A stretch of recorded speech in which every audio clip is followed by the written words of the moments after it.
Balai Penyuluhan Pertanian Kecamatan Batin Solapan adalah unit penunjang penyelenggaraan penyuluhan di tingkat kecamatan yang berfungsi sebagai pusat pertemuan dan koordinasi antara penyuluh, petani, dan pelaku usaha.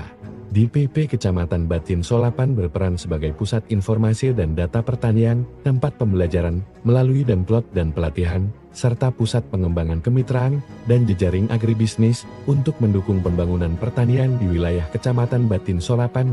DPP mengumpulkan, mengolah, dan menyajikan informasi dan data terkait pertanian di wilayah kecamatan, termasuk teknologi, sarana produksi, pembiayaan, dan pasar. DPP menyelenggarakan demplot demonstrasi plot pertanian, sekolah lapangan, kursus, dan pelatihan untuk petani dan penyuluhan guna meningkatkan pengetahuan dan keterampilan mereka. DPP memfasilitasi pengembangan kelembagaan petani dan membangun jejaring kemitraan antara petani dengan pelaku usaha.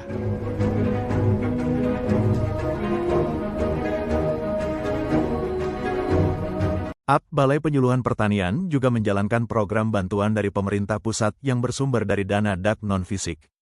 DAK non-fisik di bidang pertanian adalah alokasi dana alokasi khusus, DAK, dari pemerintah pusat kepada pemerintah daerah yang digunakan untuk mendukung kegiatan pertanian yang bersifat non-infrastruktur, tidak membangun fisik, dengan tujuan meningkatkan kualitas layanan, kapasitas sumber daya manusia, dan tata kelola sektor pertanian. Secara ringkas, DAK non-fisik pertanian berfungsi untuk mendukung operasional, pelatihan, pendampingan, dan pelayanan di bidang pertanian, meningkatkan kompetensi petani dan aparatur pertanian, memperkuat penyuluhan, pengawasan, serta pengembangan kelembagaan pertanian.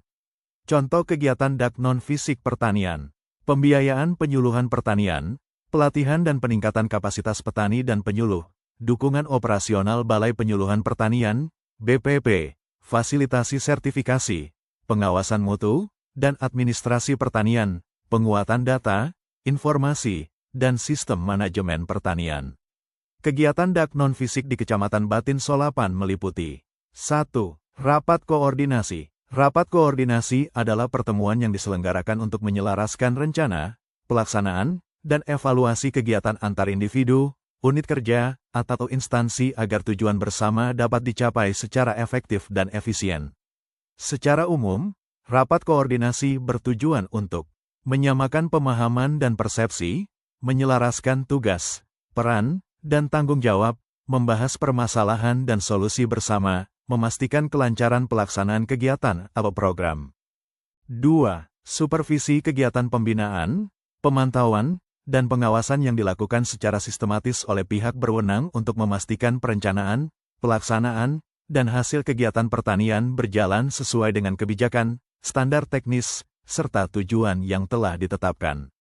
Tujuan supervisi pertanian meliputi menjamin ketepatan penerapan teknologi dan praktik pertanian, meningkatkan kinerja petani, penyuluh, dan pelaksana program, mengidentifikasi permasalahan dan kendala di lapangan, memberikan bimbingan dan rekomendasi perbaikan. Supervisi di bidang pertanian dapat mencakup kegiatan pendampingan teknis budidaya, pengawasan program bantuan pertanian, evaluasi kinerja penyuluhan pertanian, pemantauan penerapan standar mutu dan keamanan pangan. 3. Temu usaha kegiatan pertemuan yang mempertemukan pelaku usaha pertanian dengan mitra usaha, lembaga pendukung, dan pemangku kepentingan terkait untuk menjalin kerjasama, memperluas akses pasar, meningkatkan nilai tambah, serta mendorong pengembangan agribisnis.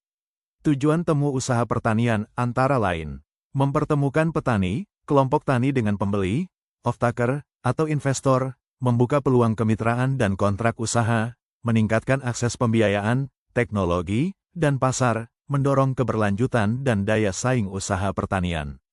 Contoh kegiatan dalam temu usaha: Forum Bisnis Agribisnis, temu mitra petani dengan industri pengolahan, bisnis matching hasil pertanian, pameran dan promosi produk pertanian.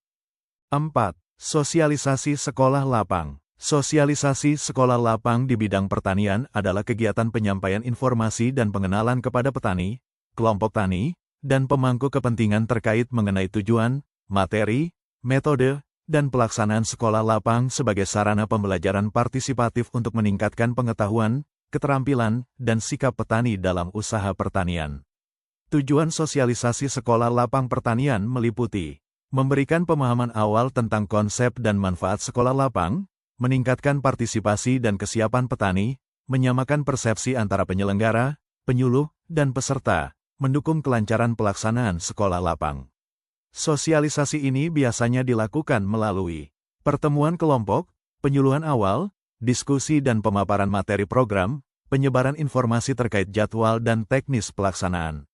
5. Kursus tani adalah kegiatan pendidikan dan pelatihan bagi petani yang diselenggarakan secara terencana dan terstruktur untuk meningkatkan pengetahuan, keterampilan, dan sikap dalam bidang pertanian guna mendukung peningkatan produktivitas, efisiensi usaha tani, dan kesejahteraan petani. Tujuan kursus tani antara lain, meningkatkan kompetensi teknis dan manajerial petani, memperkenalkan teknologi dan inovasi pertanian, mendorong penerapan praktik pertanian yang baik, good agricultural practices, memperkuat kemandirian dan daya saing usaha tani. Kursus tani dapat dilaksanakan melalui pelatihan teori dan praktik lapangan, bimbingan teknis oleh penyuluh atau narasumber, pembelajaran kelompok dan studi kasus. Kegiatan kursus tani yang dilakukan di Kecamatan Batin Solapan meliput A. Dinamika kelompok. Dinamika kelompok adalah proses interaksi, hubungan, dan perilaku yang terjadi di dalam suatu kelompok yang memengaruhi cara anggota berkomunikasi, bekerja sama, mengambil keputusan, serta mencapai tujuan bersama.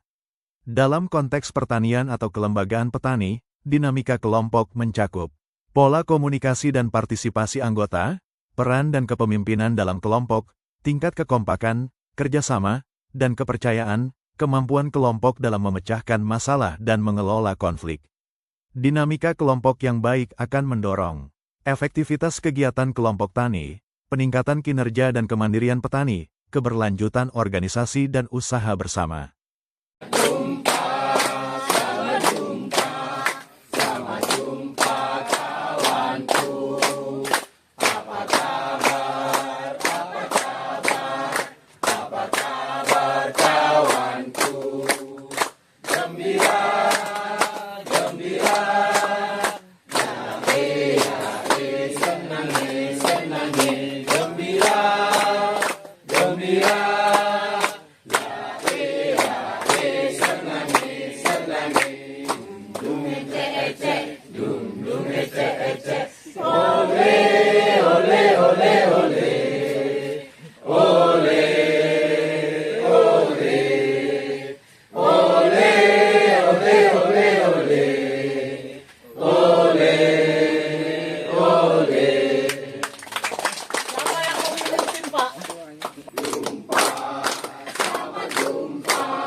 B.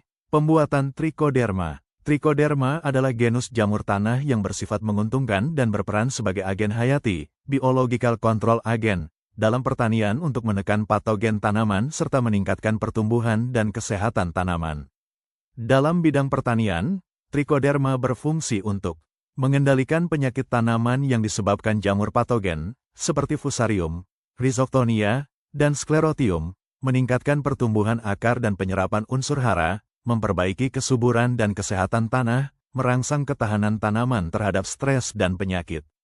Trichoderma umumnya diaplikasikan melalui campuran kompos atau pupuk organik, perlakuan benih, aplikasi ke tanah atau media tanam.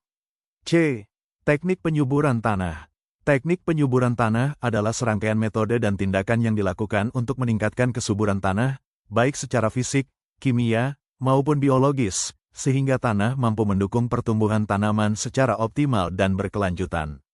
Teknik ini bertujuan untuk meningkatkan ketersediaan unsur hara, memperbaiki struktur dan aerasi tanah, meningkatkan aktivitas mikroorganisme tanah, menjaga keseimbangan dan keberlanjutan ekosistem tanah. Contoh teknik penyuburan tanah, pemberian pupuk organik dan anorganik, penggunaan pupuk hayati, misalnya trichoderma, mycorrhiza, pengapuran tanah masam, rotasi dan diversifikasi tanaman, pengolahan tanah yang tepat dan konservasi bahan organik. D. Pestisida nabati. Pestisida nabati adalah bahan pengendali organisme pengganggu tanaman, OPT, yang berasal dari tumbuhan atau bagian tumbuhan tertentu yang mengandung senyawa aktif alami, sehingga relatif lebih ramah lingkungan dan aman bagi kesehatan dibandingkan pestisida sintetis. Pestisida nabati berfungsi untuk mengendalikan hama dan penyakit tanaman, menghambat perkembangan dan reproduksi OPT, mengurangi ketergantungan pada pestisida kimia sintetis. Contoh bahan pestisida nabati, daun mimba, bawang putih, serai, lengkuas, dan cabai, tembakau dan sirsak. E. Pembenahan tanah. Pembenahan tanah adalah upaya atau tindakan yang dilakukan untuk memperbaiki kondisi tanah yang mengalami penurunan kualitas, baik secara fisik, kimia, maupun biologis, agar kembali mampu mendukung pertumbuhan tanaman secara optimal dan berkelanjutan. Tujuan pembenahan tanah meliputi memperbaiki struktur, tekstur, dan porositas tanah, menyeimbangkan pH dan ketersediaan unsur hara, meningkatkan aktivitas mikroorganisme tanah, mengatasi masalah tanah seperti kemasaman, salinitas, atau pemadatan. Contoh pembenahan tanah, pemberian bahan organik, kompos, pupuk kandang, penggunaan pembenah tanah, soil conditioner, pengapuran tanah masam, pengolahan tanah dan drainase yang tepat, penerapan pupuk hayati dan rotasi tanaman. F. Pembuatan asam amino. Asam amino adalah senyawa organik yang merupakan unit penyusun utama protein dan berperan penting dalam proses metabolisme, pertumbuhan, serta perkembangan makhluk hidup, termasuk tanaman. Dalam bidang pertanian, asam amino berfungsi untuk mendukung pertumbuhan dan pembentukan jaringan tanaman, meningkatkan efisiensi penyerapan unsur hara, membantu tanaman menghadapi stres lingkungan, kekeringan, suhu ekstrim, serangan penyakit, merangsang pembungaan dan pembentukan hasil. Asam amino dapat berasal dari proses alami di dalam tanaman, bahan organik, formulasi pupuk, atau suplemen pertanian. G. Pembuatan pupuk organik padat.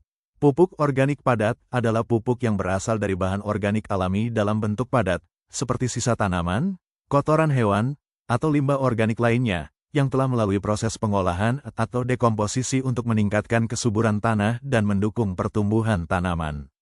Pupuk organik padat berfungsi untuk menambah bahan organik dan unsur hara tanah, memperbaiki struktur dan kemampuan tanah menahan air, meningkatkan aktivitas mikroorganisme tanah, menjaga kesuburan tanah secara berkelanjutan.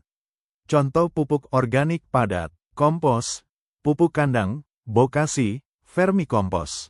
6. FFD, Farm Field Day. Farm Field Day adalah kegiatan pertemuan dan pembelajaran di lahan pertanian yang diselenggarakan untuk memperlihatkan secara langsung penerapan teknologi, inovasi, atau praktik budidaya pertanian kepada petani dan pemangku kepentingan guna meningkatkan pengetahuan, keterampilan, dan adopsi teknologi pertanian. Tujuan Farm Field Day antara lain, mendemonstrasikan hasil penerapan teknologi atau inovasi pertanian, menjadi sarana berbagi pengalaman dan pembelajaran lapangan, meningkatkan kepercayaan petani terhadap teknologi baru, mendorong percepatan adopsi praktik pertanian yang baik. Kegiatan ini biasanya meliputi kunjungan ke lahan percontohan, demplot, penjelasan teknis oleh penyuluh atau narasumber, diskusi dan tanya jawab langsung di lapangan. Demikian LH kegiatan Dak Non-Fisik Balai Penyuluhan Pertanian Kecamatan Batin Solapan. Ucapan terima kasih kepada semua pihak yang telah mendukung dan berkontribusi dalam kegiatan pertanian di Kecamatan Batin Solapan dan pembuatan video ini. Sampai jumpa di video selanjutnya. Kecamatan Batin Solapan, Kabupaten Bengkalis, mengucapkan terima kasih kepada Bapak Presiden Prabowo, Bapak Menteri Pertanian atas program Sekolah Lapang Tematik Pertanian Organik. Maju Pertanian Indonesia! Jaya Petani Indonesia!